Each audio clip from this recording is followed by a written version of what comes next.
Bienvenidos a Camfolor. Popular nos ofrece herramientas digitales para poder hacer pagos, transferencias entre cuentas y otras soluciones desde $10 al mes. Popular Business Solutions. Hoy, en Sala Empresarial, ¿conviene utilizar tu propio dinero para emprender? ¿Cuán difícil es conseguir capital en Puerto Rico? A continuación, dialogamos con Laura Cantero, directora ejecutiva de Grupo Guayacán. Bienvenida, Laura. Gracias, Joan Isabel, por invitarme a Sala Empresarial. Encantada de estar aquí para conversar contigo. Hay tantas preguntas, pero lo cierto es que debo decirte felicidades porque Guayacán está de cumpleaños. Cuéntame qué celebran. Pareciera que ya definitivamente han llegado a la mayoría de edad. Llegamos de muchas formas. La primera celebración este año son los 20 años de Enterprise, nuestra competencia para startups, que fue el primer programa que Guayacán comenzó hace ya 2 décadas. De casualidad, porque no es a propósito, es el 15añero del Guayacán Venture Accelerator y por último los 10 años de I-Corps Puerto Rico, el programa que hacemos en colaboración con Georgia Tech. Así que mucho que celebrar, todo a la vez como antesala de los 30 años de Guayacán, que son el año que viene, en el 2026. Así que empezamos y no paramos. Cuéntale a nuestros invitados en Sala Empresarial qué es Guayacán. Algunos de nosotros lo damos por sentado, pero sin duda siempre se aprende más. ¿Qué es Guayacán y por qué surgió en el momento en que surgió en Puerto Rico? Gracias por esa pregunta. Para los que estamos bien involucrados, como tú dices, pues es sinónimo de empresarismo, pero todavía hay mucha gente que no nos conoce y por eso la importancia de estos espacios. Grupo Guayacán es una entidad sin fines de lucro que se funda en el 1996, bajo la clara y fiel convicción que la mejor manera de apoyar el desarrollo económico de Puerto Rico era a través del empresarismo y la inversión en capital privado. Así que nuestro fundador, Enrique Atzuar, que en paz descanse, decía que había que de alguna manera trabajar ambos lados de la moneda.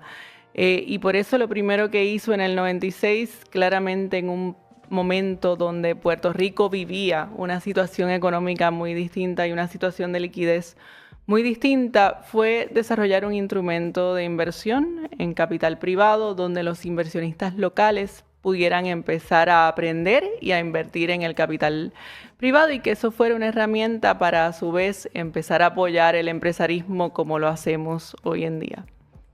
Antes de que vayamos a ese punto que sin duda es bien destacado en la trayectoria de Guayacán, junto con Guayacán se puede decir que hay muchos nombres que han viajado y que han crecido. Entonces, me gustaría primero que todo, antes de que vayamos a los detalles de qué es esto de obtener capital, cómo invertir, etcétera,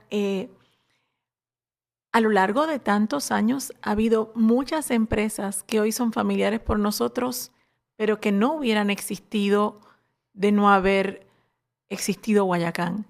Menciona alguna de ellas, por favor, para que las personas de alguna forma tengan de inmediato, ¿no?, una relación de impacto. Me pones en camisa de fuerza. Es difícil escoger entre los hijos, Lo ¿no? sé. Y son muchísimos, pero si vamos por programa, ¿no?, como en orden, digamos, cronológico, cabe mencionar los primeros 2 ganadores de la competencia Enterprise del 2005 y 2006 respectivamente, que son las empresas Revexa y CDI Technologies, ambas de Mayagüez, ambas del área oeste representando.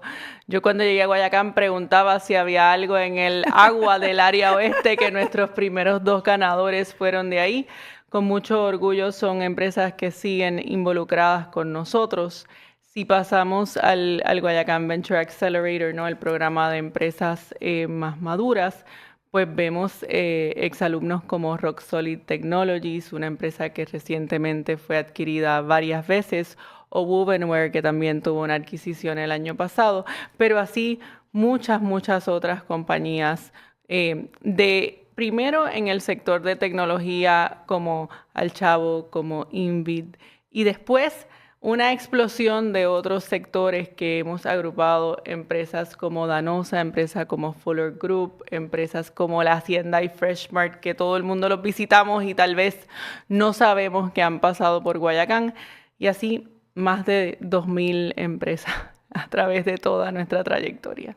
En los datos que ustedes acumulan, ¿alguna vez han pasado revista del impacto económico que ha tenido Guayacán? Sí, el impacto económico lo medimos año tras año y estamos haciendo una recopilación de cara a los 30 años del año que viene, pero para que tengas una idea, las empresas que pasaron por Guayacán el año pasado, solamente en 2024, representan más de 2.000 empleos y más de 50 millones en actividad económica. O sea que si sumas pues el efecto multiplicador de eso por 20 años de trayectoria programática y casi 30 de inversión, pues es un número significativo que nos llena de muchísimo orgullo. Cuando conversamos acerca del entorno de emprender en Puerto Rico, y pensaría que también a nivel regional o global, quien emprende dice, necesito colocar dinero, necesito aportar mi talento, pero también dinero. Y bien a menudo en Puerto Rico se dice, bueno, uno empieza de cero porque no hay quien ayude. ¿Es difícil obtener capital en Puerto Rico, sí o no? ¿Y cuál es el espacio que juegan organizaciones como Guayacán en cumplir ese sueño o en hacer realidad un posible modelo de negocios? Mira, eso es una pregunta que lamentablemente no tiene una respuesta muy clara de sí o no. A las empresas sí se le ha hecho históricamente difícil obtener capital en Puerto Rico, pero yo soy de las que pienso que eso no es necesariamente porque no haya el capital. Hay pocas fuentes de capital alternativo, hay pocos fondos de inversión de capital privado, aunque eso también ha cambiado un poco en los últimos 10 años. Hay bajo la ley 60 y las leyes de incentivo, hay algunas leyes que han facilitado que se creen instrumentos nuevos para cumplir ese propósito. Todavía no es suficiente, pero yo creo que pensando en tu pregunta más abarcadora, a veces los empresarios se acercan a Guayacán pensando que lo que necesitan, lo primero que necesitan para establecer el negocio es capital. Y eso es una falacia, eso no necesariamente es así, y tratamos desde el principio de nuestra interacción con ellos de educarlos para que eso no necesariamente sea lo primero que busquen. Te doy una anécdota de hace un par de semanas. Estaba en una orientación de los programas de Guayacán y un muchacho me decía, es que no tengo los chavos, es que no tengo los chavos, y no tengo los chavos. Y yo le decía, pero ¿tienes clientes? Vamos a enfocarnos en tener una primera venta primero y después hablamos del capital que hace falta para escalar, porque ahí sí hay que decir que aparte de estos fondos de inversión local, pues, por ejemplo, los bancos locales también juegan un rol. Así que una combinación adecuada de instrumentos hace que el empresario pueda llegar al capital que necesita, pero tiene que ser en el momento correcto. Ahora que mencionas eso, es obligado a hacer esta pregunta. Guayacán juega un papel particular en proveer capital. ¿Pudieras describir, grosso modo, en qué momento Guayacán puede ser un aliado y dónde entonces un empresario nuevo o existente debe tocar a la puerta? Porque me parece que ahí también hay un asunto, ¿no? ¿Dónde acudo? ¿Qué es mejor? ¿Es mejor una inversión directa o es mejor tomar un préstamo? Eso depende de cada caso, de cada empresa y también de la etapa en que se encuentren. Yo creo que más bien...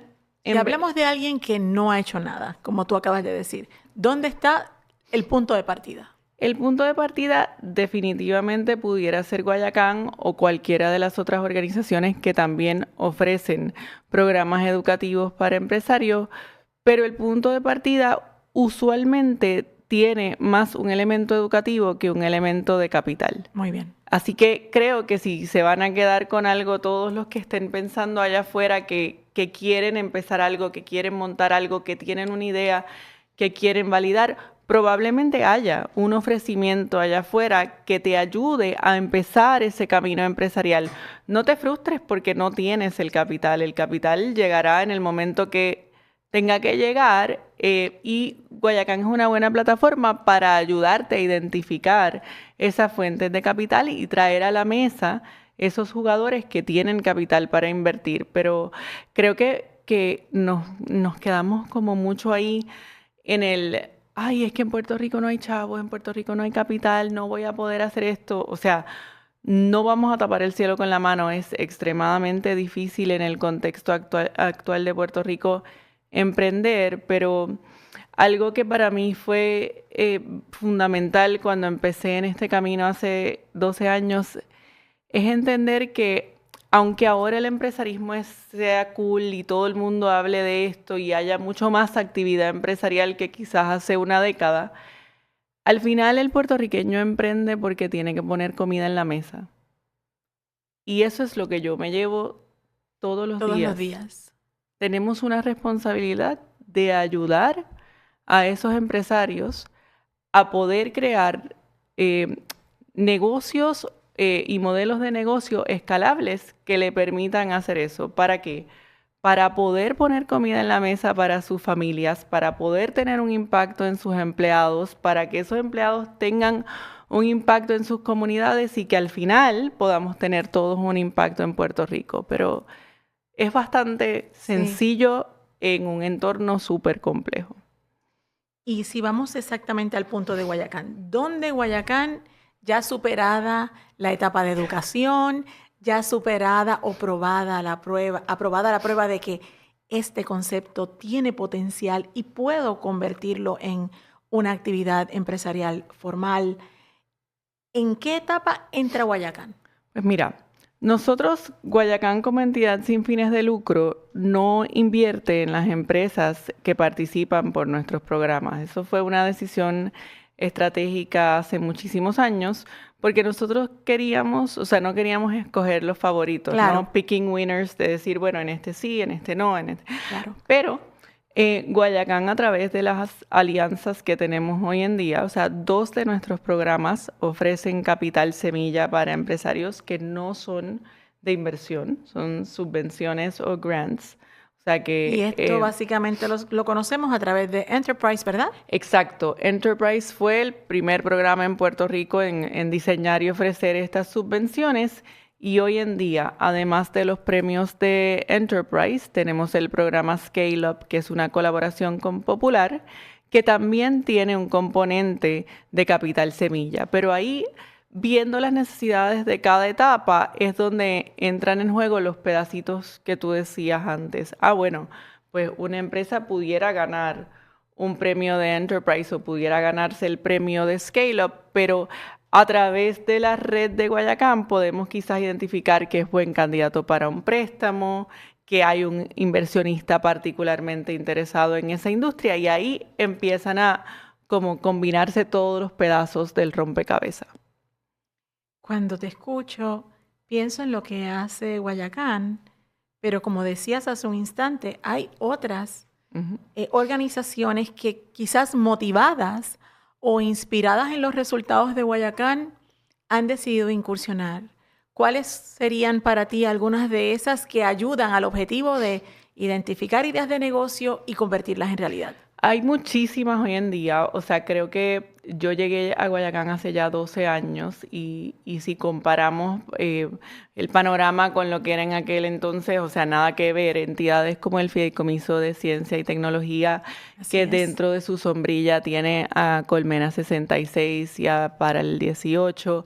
Tenemos a los amigos de Bravo Foundation, tenemos al Centro para Emprendedores, muchísimas programas que realmente muchos han surgido de las necesidades que ha tenido Puerto Rico en la última década, ¿no? O sea, creo que eso pasó para las organizaciones más nuevas, pero pasó para Guayacán también, porque en la medida que entran otros players, Causa Local, por ejemplo, con los préstamos de Kiva, ahí es donde tú dices, cómo una organización legacy como Guayacán se mantiene relevante. O sea, porque claramente Guayacán no está haciendo lo mismo que hace 20 años y cómo entonces empiezas a establecer unas alianzas con estos otros players.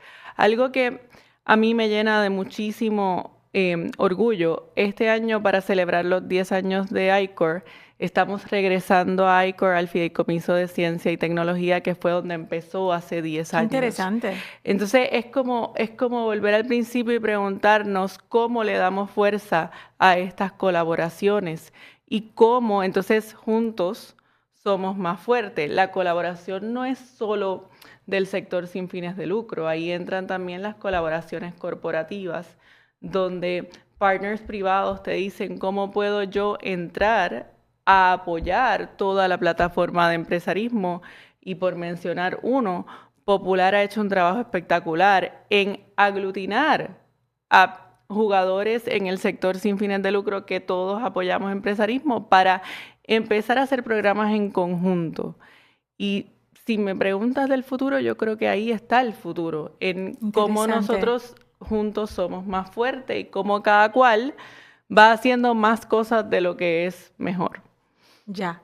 Hago esta pregunta porque al escucharte es inequívoco que hoy los empresarios, las empresarias tienen más puertas a las que tocar y en las que se les puede abrir.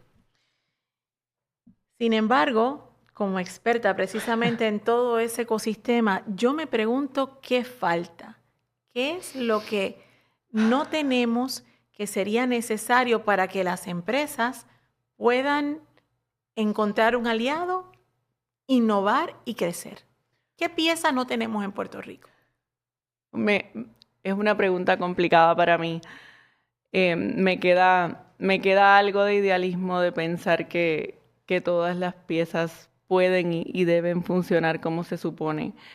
Eso lamentablemente en el día a día no es así. O sea, que te diría que lo primero que nos falta es voluntad, porque todos los jugadores creemos que estamos haciendo lo correcto en el momento correcto y utilizamos los pocos recursos que tenemos para ponerlo a la disposición del empresario, pero eso no siempre es suficiente. O sea que creo que además de la alineación que te comentaba, tenemos que plantearnos como ecosistema o tal vez como país, ¿cuál es ese próximo escalón? O sea, porque yo puedo educar y puedo motivar y puedo identificar esas fuentes de capital, y si el día a día del empresario sigue siendo por múltiples otras razones una pesadilla, pues entonces mi tasa de éxito no es que no esté ahí, pero es que pues se va a ver impactada por eso. O sea, por decirte, o sea, yo estoy cansada de escuchar de los permisos, pero por decirte de los permisos, por Claro. decirte la situación de energía eléctrica, por decirte los retos de la empleomanía, todos son factores que ni el ecosistema empresarial ni organizaciones como Guayacán controlan, y sin embargo son factores que afectan diariamente a nosotros mismos y a la gente que atendemos. O sea que creo que hace falta, como yo digo, un jamaquión, pero después pienso con todos los que hemos tenido que más nos hace falta, Sí. pero un poco de darnos cuenta que por más que rememos, si no atendemos esos asuntos que son medulares para el empresario, pues es muy poco lo que nosotros vamos a poder hacer. Dicho en otras palabras, sin poner la expresión en tu boca, pudiéramos tener todo el capital del mundo, y si no tenemos un marco que haga factible el emprender, innovar, exportar, expandir, no servirá de nada. Eso es totalmente correcto, puedes poner las palabras en mi boca. Y además, o sea, dos cosas me hiciste pensar ahí, y fue algo que repetí mucho, siento que repetí mucho después de María. Capital aparece cuando las condiciones son las idóneas para recibir e invertir ese capital. Así que yo creo que en Puerto Rico hay gente que tiene la habilidad de colocar ese capital. Así que si tuviéramos una varita mágica, la clave realmente es poner el capital en las manos de quien puede efectivamente invertirlo o distribuirlo, si lo quieres ver ahí. Y Y vuelvo al tema de voluntad, Joana Isabel, porque si algo Guayacán me ha enseñado a mí es que cuando hay un norte común, el cielo es el límite. O sea, creo que nunca he dicho esto públicamente, menos grabado, pero lo voy a decir. Si pudiéramos alinearnos detrás de un modelo económico que cumpla con todo eso que tú acabas de decir, como nos hemos alineado por 30 años detrás de Guayacán, soy fiel creyente que tendríamos un país distinto. Así que por eso trabajo y con eso sueño. Enhorabuena. Hago esta pregunta porque hemos hablado de la oportunidad o de la disponibilidad de recursos para quien quiere emprender. Sin embargo, no quisiera terminar la plática sin este punto. Lo cierto es que en muchas ocasiones hay empresas que pueden ser una promesa, pero dependen de ese respaldo de alguien que diga, sí, yo tengo un caudal, yo tengo un capital y quiero invertir en él. ¿Cómo Guayacán ha hecho posible eso? ¿Qué oportunidad significa para una organización educativa, para un plan de pensiones o para una empresa familiar con un patrimonio? ¿Qué significa eso y cómo quien tiene caudal puede considerar organizaciones como Guayacán para desplegar su capital y obtener los rendimientos que interese para los fines que sea? Pues mira, qué bueno que me haces esa pregunta porque igual esa es como la parte menos conocida de la estructura de Guayacán y es pues la familia de fondos de inversión que te mencioné al principio. A través de los 29 años de historia de Guayacán hemos levantado 6 fondos de inversión para ese tipo de inversionista que mencionas, o sea, desde fondos públicos en los primeros fondos que sabemos que ya no hay tanta disponibilidad de fondos públicos como fondos privados de corporaciones, fundaciones, familias, individuos que han decidido invertir en el fondo de fondos de Guayacán para, como bien dices, obtener un rendimiento financiero, pero cómo eso se conecta con todo lo que hemos hablado de la actividad empresarial y los programas, es que lo que yo cobro por el manejo de esos fondos lo invierto en la entidad sin fines de lucro. O sea que nos gusta decir que hay un doble rendimiento o un double bottom line porque tienes tu rendimiento financiero y a su vez sabes que lo que yo me estoy ganando por eso lo estoy invirtiendo en todos los programas que acabamos de conversar. Así que con mucho, mucho orgullo te digo que hemos levantado $370 millones, todos locales, para invertir en estos fondos y a su vez hemos invertido más de $22 millones en los programas en los últimos 29 años. Así que sí hay una manera de obtener ese double bottom line y el inversionista se puede sentir pues que está obteniendo su rendimiento financiero para hacer con él lo que quiera y que a su vez está ayudando a los empresarios. Así que el próximo fondo será el año que viene con los 30 años. Qué bien, esa es una muy buena forma de celebrar el cumpleaños. Gracias, Laura, por estar en Sala Empresarial. Gracias a ustedes, hasta la próxima. Sala Empresarial es una producción de GFR Media. Agradecemos a nuestra directora general, Yalixa Rivera Cruz. El editor audiovisual es Denis Rivera y el subeditor Alvin Baez. El sonido y vídeo estuvieron a cargo de Alexis Cedeño y Pablo Martínez. Nuestro productor es Abisael Flores. Yo soy Joana Isabel González, editora de negocios de El Nuevo Día. Hasta la próxima.